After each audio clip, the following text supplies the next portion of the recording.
Hey everybody, welcome back to A Wave Blue World's Mom and Pop Comics Talk, where we talk everything comics from co-parenting to co-publishing and everything in between.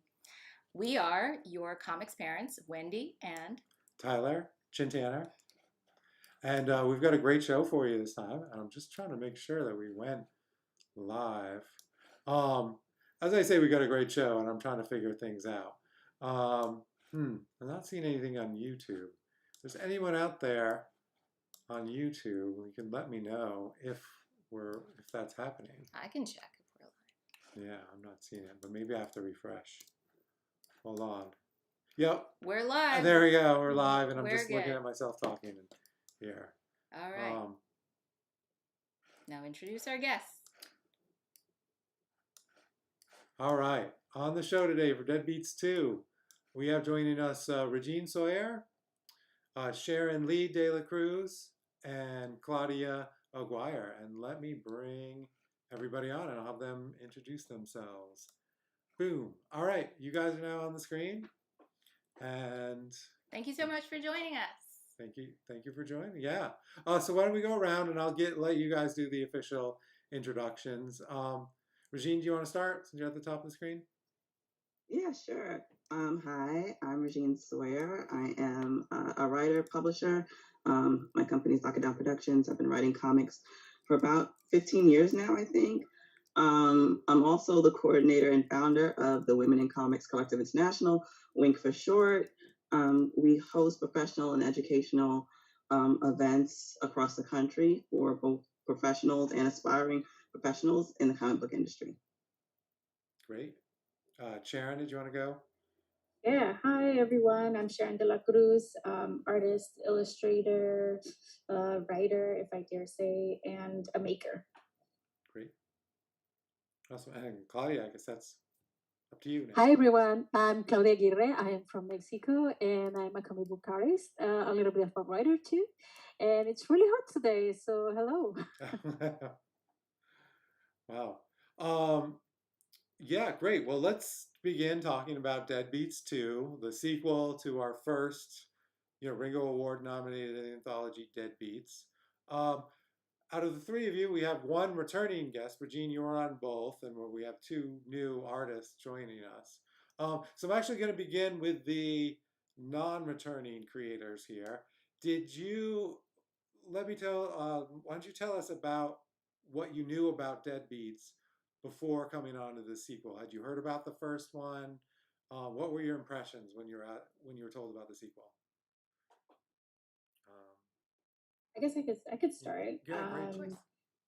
So I definitely I didn't know about Deadbeats, but I know Regine. Mm-hmm. So I was like, and she DM'd me to see if I was interested, and I was like, this has been a collaboration I've been waiting for. So like, hell yeah, what is it? And I never have time to do anything, but I was like, when you have to make time, I was like, all right, let's make the time to do it. So I knew, then from there I researched and I read the script and I thought it was pretty rad. So I definitely hopped on after that. Excellent. Yeah. Claudia, what do you think? Had you heard about Deadbeats before? The first one? I was actually on the last one too. I'm sorry. I was in the previous one, yeah.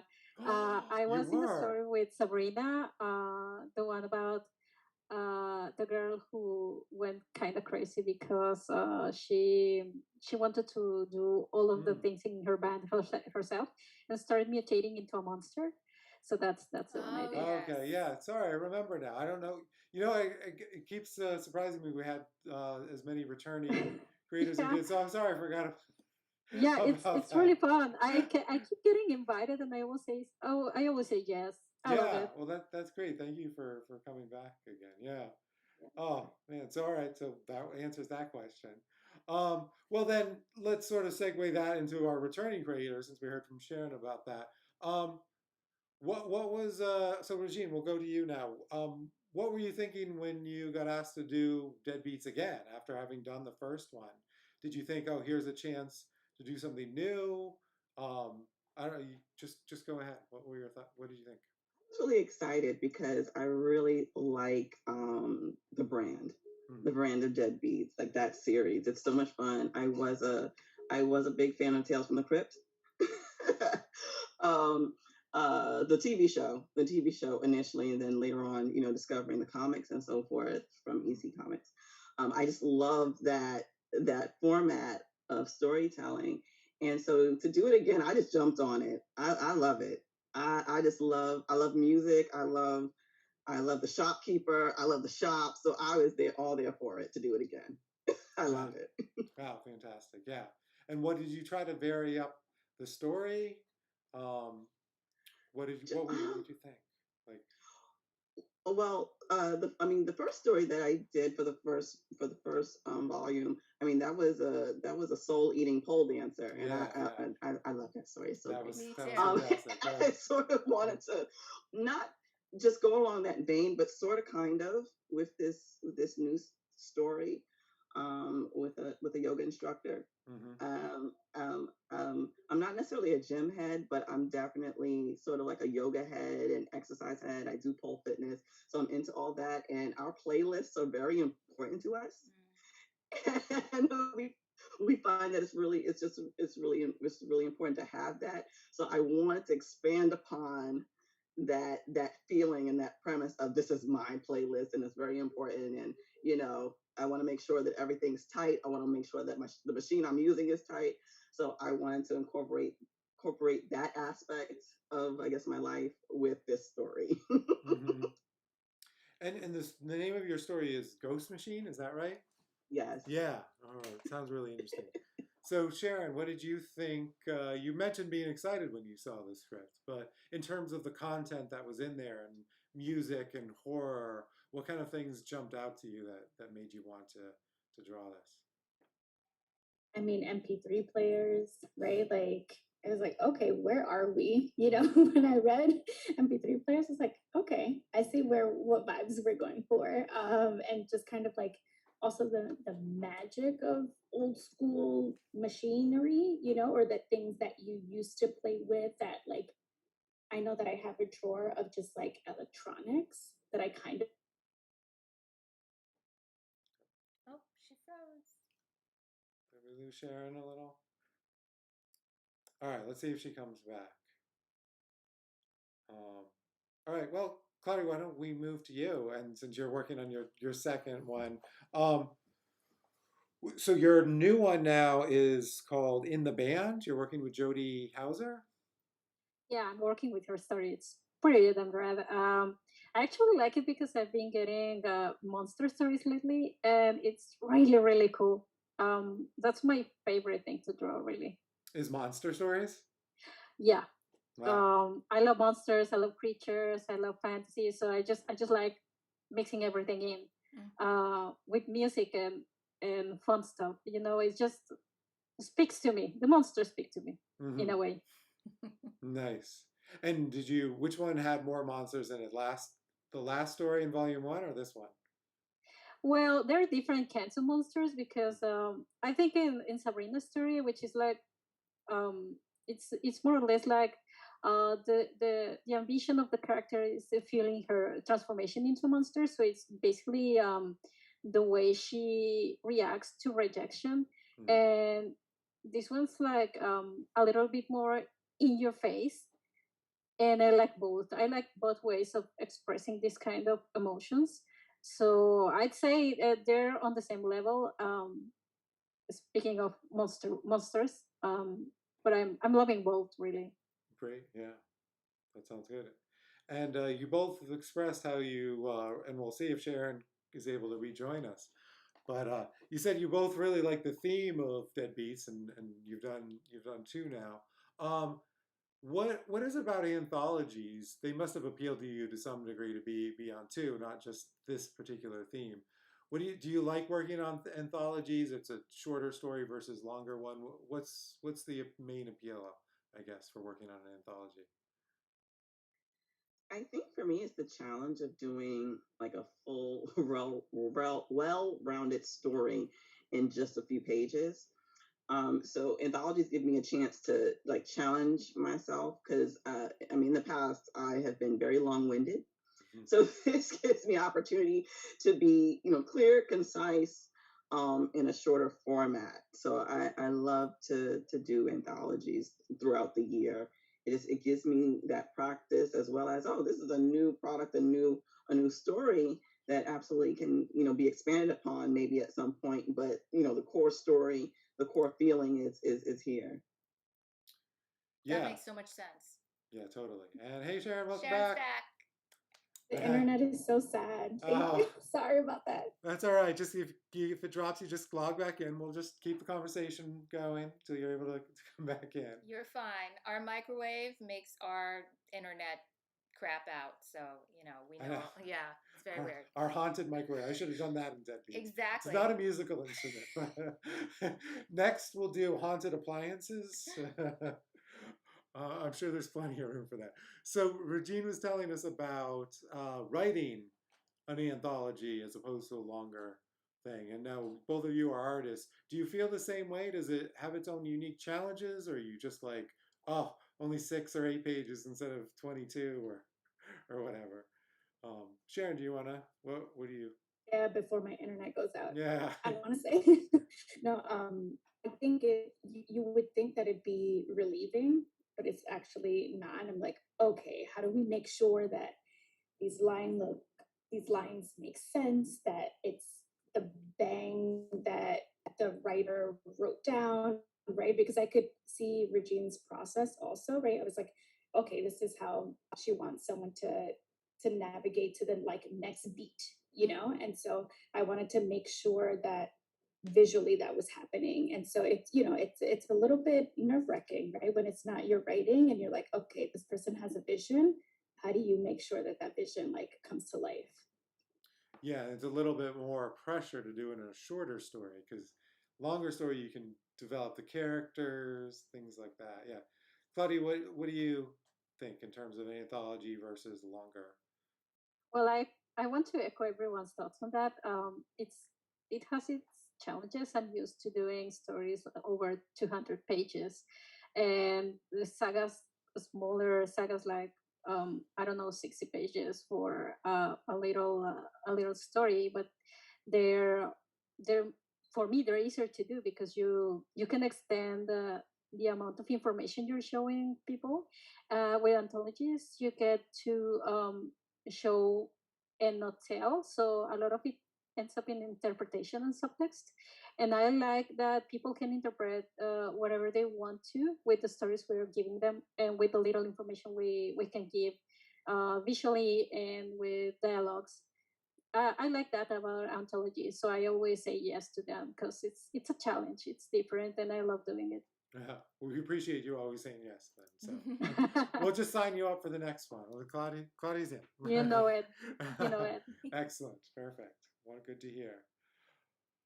Oh man, so I don't know where else. You have some more questions that you want to ask them? We'll get into process. Yeah, let's get working into together. process. Yeah. So just so I'm just curious, actually, Sharon and Claudia. I know you draw. Have you written your own things? Sharon, you're the seeds one that you did, the wild seed.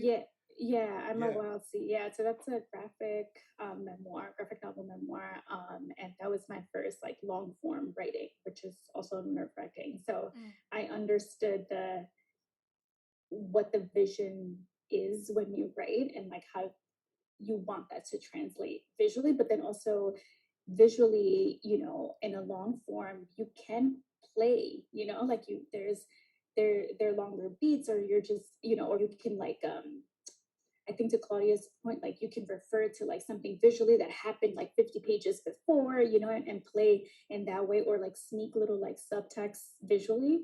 But here it's 8 pages, and you better, you hit those beats and live your life, right? Yeah. So it's a little, I feel like it's a little harder.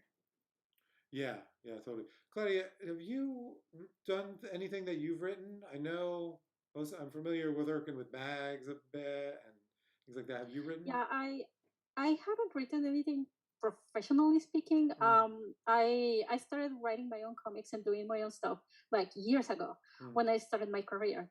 So I basically used that to to show people that I could do the works, and I actually was my first big job was coloring comics. So I'm normally someone who prefers to draw comics. I can do everything. I can write. I can color. I can do anything. I just haven't had the chance to actually, write. But I have like 3 different comics I self-published that I wrote. Haven't been able to write in a while because I'm really super busy. Writing for me is much more difficult than drawing. Comes much more naturally to me, but I'm still like busy because it's time consuming.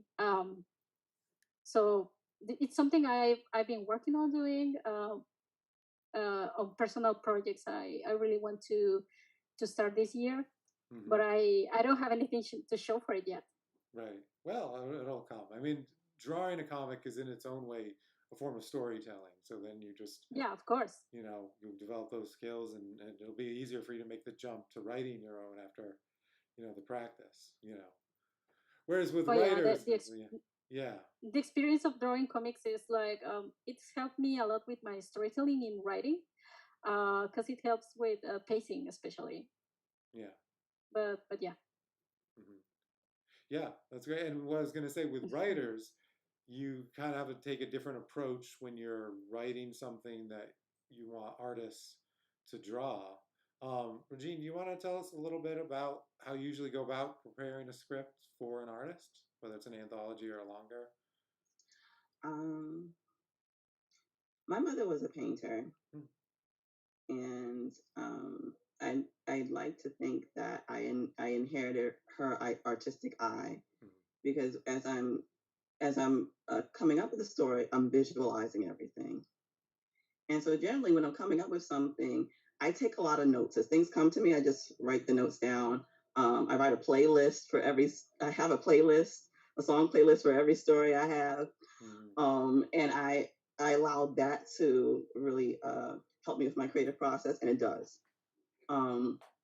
So as those images come to me, there comes the story. And so I see it very much like in panels, in from one scene to another. So when I finally sit down, that's exactly how I write it.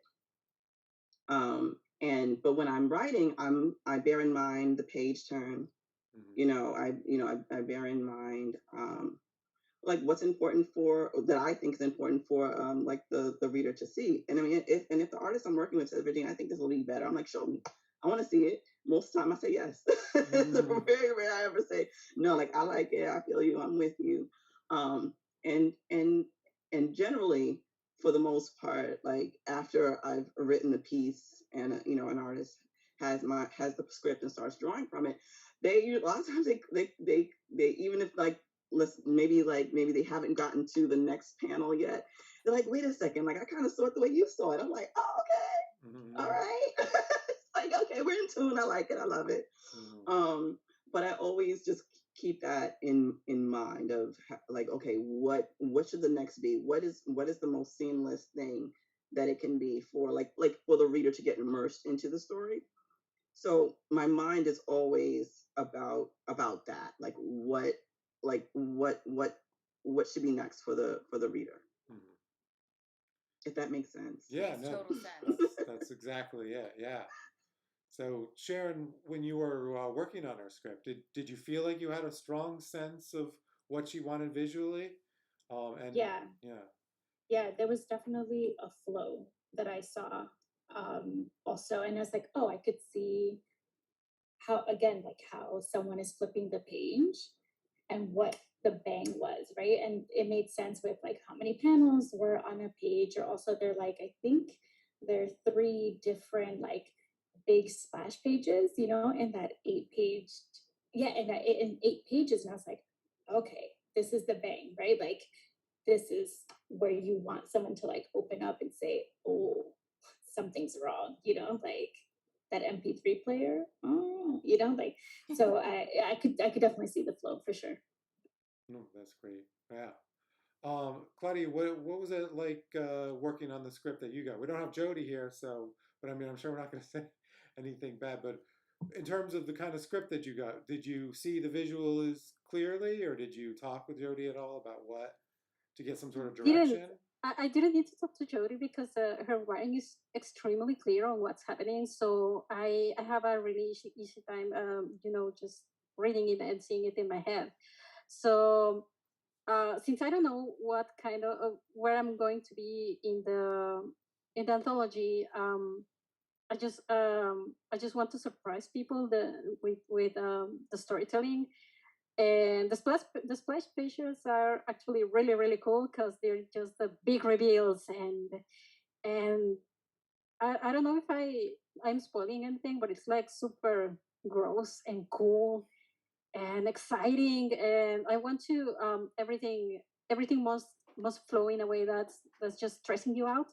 Yeah. So uh, that's what I'm trying to do, especially with this story. Jodie's a fantastic writer, so I have absolutely a lovely time reading her script. And so far, I'm actually working on it right now because I've been super busy all day. But so far, what I'm doing, I'm really proud of. Oh, great. Yeah. That's a Yeah, really interesting point you bring up about stressing the reader out. So yeah. when you're working on stories for an anthology or for a series that's horror based, what do you feel like is the difference in your process to stress out your reader, to you know keep that tension up in a way that's different from the kind of tension that might be in a dramatic script? Well, in this particular case, I can't extend myself with any kind of unnecessary shot. So I have to rely on the character, reacting to things happening around her. So the things she's reacting to should be like you can't see them, but you cannot see them at all. Like it's there, and it's there, and it's stressing the character out. So I'm trying to make readers get into the scene, make it claustrophobic, make the cameras like super close, and trying to get inside her head. And when the big reveals happen, you're like, oh wow, I did not expect that, or that is gross, that is amazing. It's I'm trying to make justice to the script because it's really really good. You read it in prose and you're like, oh yeah, this is it. But I want to make it visually what Jodie's trying to say there. So the way I'm trying to stress people out is making the character so stressed out that you can feel it yourself. Mm-hmm. Yeah, that's very cinematic. Hmm. Yeah. Yeah. Well, then let's hear from you guys about this whole horror process. Either Regine or Sharon, anything that you did particularly to really amplify the horror elements or the pacing? How did you go about trying to scare people? Yeah, like how do your horror strategies differ from your other story strategies? It depends upon the story. I, you know, I like to do two things: make the reader too comfortable, and I think with Ghost Machine, we initially make them a little bit too comfortable. Like, oh, this is gonna be cute. They're doing yoga. Like, it's gonna be tight. It's wonderful. No, it's not. And I think for the first story, for the first volume of Deadbeats, it was more like like straight off the bat that something's wrong, and you're sort of being lulled. Like the whole time, you're just being lulled. Just like if anyone read the first story, like all the audience members are being lulled into this fabulous thing, and then before you know it, at the end, it's a big reveal, and everybody's high key upset. So I like So to you sort do of bait and switch. yeah, I like to do a bait and switch. So I think that like straight off the bat, the first story that I did, Goldust Woman, that was like something's wrong, and but you feel kind of having fun, but something's wrong. The second story, Ghost Machine, is very much like, okay, this is chill, a girl in London doing yoga, this is fabulous, and then bam. So yeah, a bait and switch, two different ways. Yeah. Yeah, and for me, I think I was like definitely relying on color a lot here. Um, I think that was the most exciting part too. Is I like to use color, and so when I was told that I would be, responsible for the color too, I was like perfect because I think in color as well. So I was trying to like not only the flow of panels and like the actual like line drawing, but also like how colors show up on the page. And I think that was pretty important for this. For sure, that makes total sense. I mean, color theory is such a big part of psychology. You know, like you can make someone uncomfortable in a restaurant, for example, just, based on the colors. Like McDonald's did all this research on color theory and they made everything yellow because it stresses people out. So it gets them out quicker, faster turnover. So, And Claudia, you said you started off as a colorist, right? Or, at least that's what the jobs that you were doing at first was coloring. It was actually Kim and Kim. Yeah. Like I had been doing a little coloring on the side with my friend Eva Cabrera, who is also on the anthology. Yeah. She used to draw and I used to color, so we would split whatever money we got making children's book and children's comics. And we got the email from Max that she wanted to do a comic about these really cool bounty hunters. And we said, oh yeah, let's do it. And since the whole team liked Eva's designs and everything, so we went with Eva's art and I started coloring that. And I got a bunch of different coloring gigs after that. Mm. And that's how I started in comics. It's been really fun. And I assume you're coloring your own story for Deadbeats too? I am, yeah. Yeah. Have you ever had someone else color your work? I did once, Yeah. but it was because it's a it's a kid's book from a different franchise, and I have no control over that. So I just draw the things, and the colors did the work. And I think it was a great job, but I prefer to do my own things. Yeah, that makes sense. And what about in Deadbeats too? Was there much that you did with color that you can talk about that kind of affected? I haven't done the color yet, but it's gonna be really stressful. And I really like to do these red accents during peak scary times. So I like to push a little bit of red and sanguine ideas in the last pages. I play a lot with color because my colors tend to be like super bright. I'm just using it to lull people into thinking everything is safe, but it's actually really horrifying. Yeah, these sound great. I can't wait to see them. So I know yours is on the way. Sharon, did you finish yet, or they're turned in? Good for you. All right.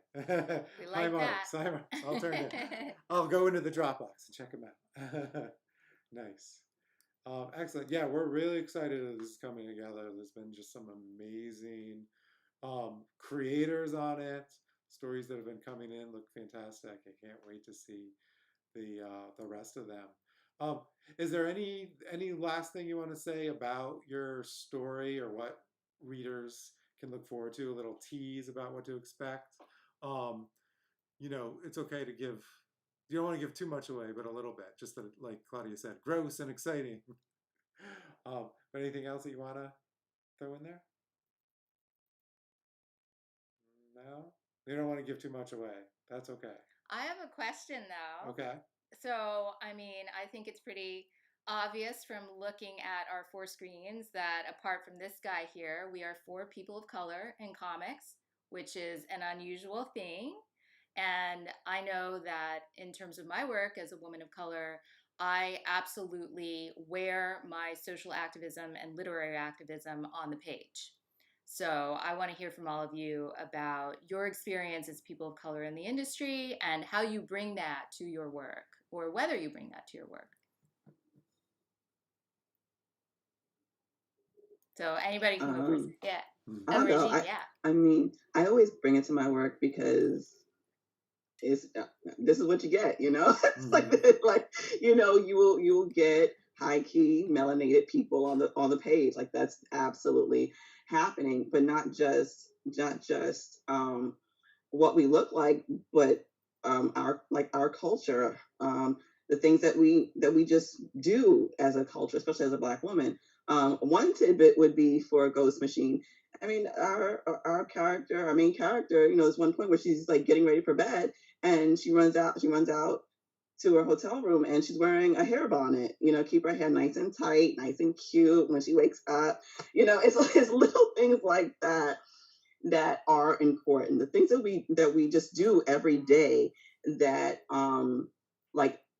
like folks who are not of our culture will notice.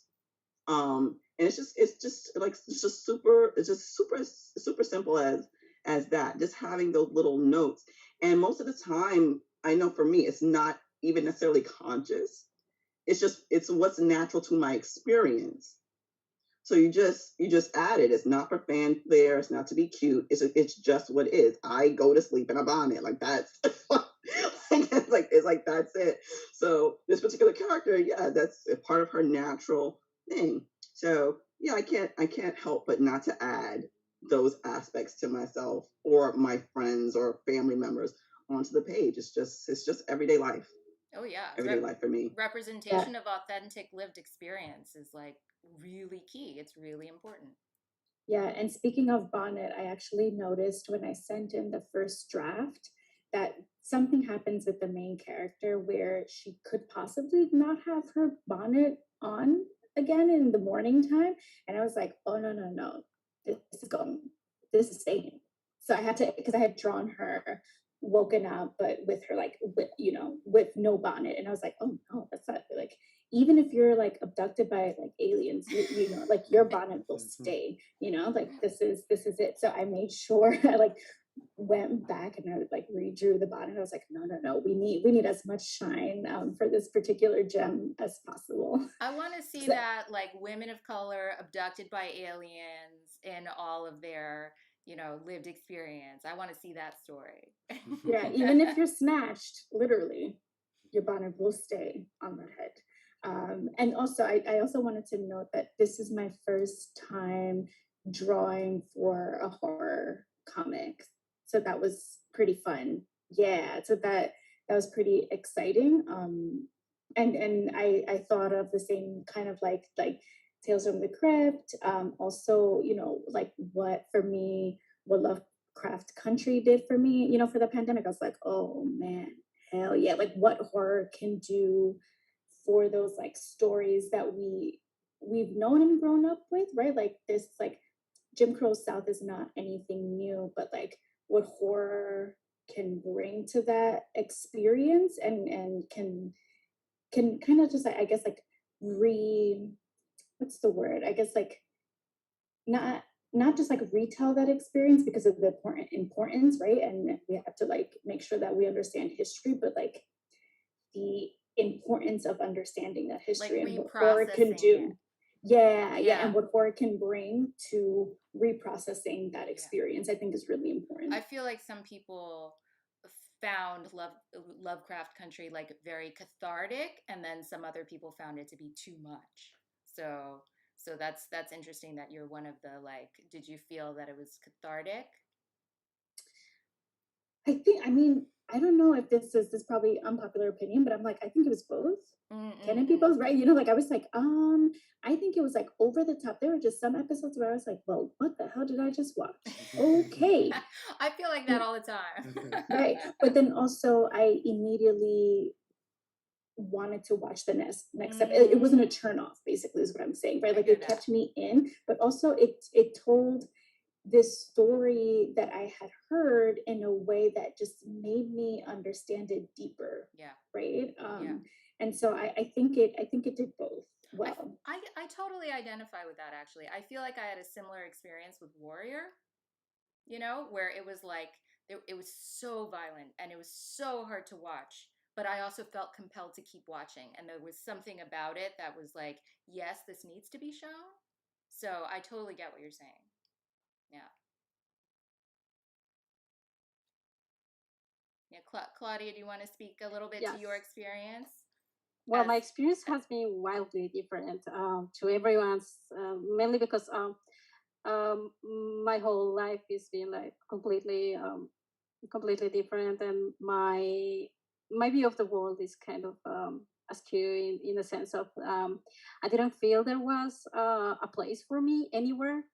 until I started doing comics, and then suddenly, I'm gonna say magically, everything started falling together. Um, for me, it's been extremely positive, and I've had the fortune of being with people that appreciate and understand where I come from, and they always want me to feel represented in my own stories. So, which is why Max, for example, we've done a bunch of comics together, and our protagonists are usually like Mexican queer women, um, because she wants to. It's not like she's leading me by the hand or anything, but she wants me to be on the page. The way she wants to be on the page too, like she's giving me the chance. And with my other collaborations, with, like, for example, with Terry Blas, who is Mexican American, he's always putting queer women and queer Mexican women. And of course, my favorite genre of anything ever is like Mexican abuelita saving the world. That's like exactly what he's bringing to the table, and I feel like I'm finally part of something. And this little family I've made in comics is like the most wonderful thing that's ever happened to me, because I feel like I belong in this really weird community. I've loved it so far. That's awesome. Yeah, that sounds great. All right. Anything that you wanted to else, I don't think so. I mean, I asked my questions. Awesome. That was great. Yeah. Thank you for coming. That was probably the best little round conversation that we had. Good stuff. Um, cool. Well, I mean, we're pretty much at 40 minutes, and I think that's pretty good. I do want to leave off. Obviously, we want everybody to go back Deadbeats, which is on Kickstarter now, That's and right. read these amazing stories because they're fantastic, and this whole anthology is going to be really good. So these creators need to get paid. yes. So let's get that campaign over the top and get Deadbeats out to you in the fall. But anything else other than Deadbeats that you want to mention that these, anybody watching can go find your work or something that's upcoming? I'll leave it to you. Let's go in a circle. Shall we start with Regine and go counterclockwise? Oh, trying to find my way off mute. Okay, so what are the things? Well, Wink is hosting a creative conference, Wink Creative Conference, next month. The conference is to sort of galvanize aspiring professionals and veteran professionals in the industry. It's about talking about where do we want to go from here, especially after the pandemic. What are our needs? What are we looking for? What do we need from the industry? So that'll be next month, July 22nd at 12 p.m. It's virtual. So feel free to go to the website, www.womenincomicscollective.org. We're also launching our new magazine, Wink Magazine, this month, June 20th, which was an awesome labor of love, and we can't wait for y'all to see it. So yeah, just check it out on our website. And I have projects and stuff, but I can't even talk about them, y'all. But I will soon. Right. Thank you. Claudia? Oh, well, I don't have anything to plug right now because everything's under secret, and everything's gonna be up until maybe October. So if you want to follow me, you can follow me at Claudia Aguirre with only one A, and it's the same for Twitter and Instagram. So you can follow me, and I don't post much, but I'm gonna post my cat today. So there's cats. Join for the cat. All right, Sharon. Yeah, and you can find my work at SharonLeeDeLaCruz.com, and I'm at Sharon Lee De La Cruz on Instagram. And you can also buy I'm a Wild Seed. It is out now. Highly recommend it. I went to buy it at Mega Brain Comics and it was sold out already. So they're going to get another copy. So it's sold. What they had was sold, and they're ordering more. So. That's good news. Yeah, because I really want to check it out. And also bookshop.org, because they support independent bookstores, so you can get it there too. Yes, yeah, definitely. Yeah, that was our local store. Yeah, and I'm really excited to see some more of your work and what all of you guys have coming up in the future, and for your Deadbeat story. Thank you so much for joining us. We're gonna do a little outro. If you want to stick around on our backing, we'll do a sign off that way too. But let me switch scenes and we'll say goodbye to our viewers. Oops, sorry, there we are. Okay, well, that's been episode 5, Deadbeats 2. Thank you so much for our guests for being on. In 2 weeks, we'll be on again with more Deadbeats as the campaign will still be going on. But no reason to wait. Feel free to go back the campaign, Deadbeats 2 on Kickstarter. The link is in the comments. And we'll see you in a couple weeks. Now, don't forget to tune in next time to Mom and Pop Comics Talk. And in the meantime, wash your hands,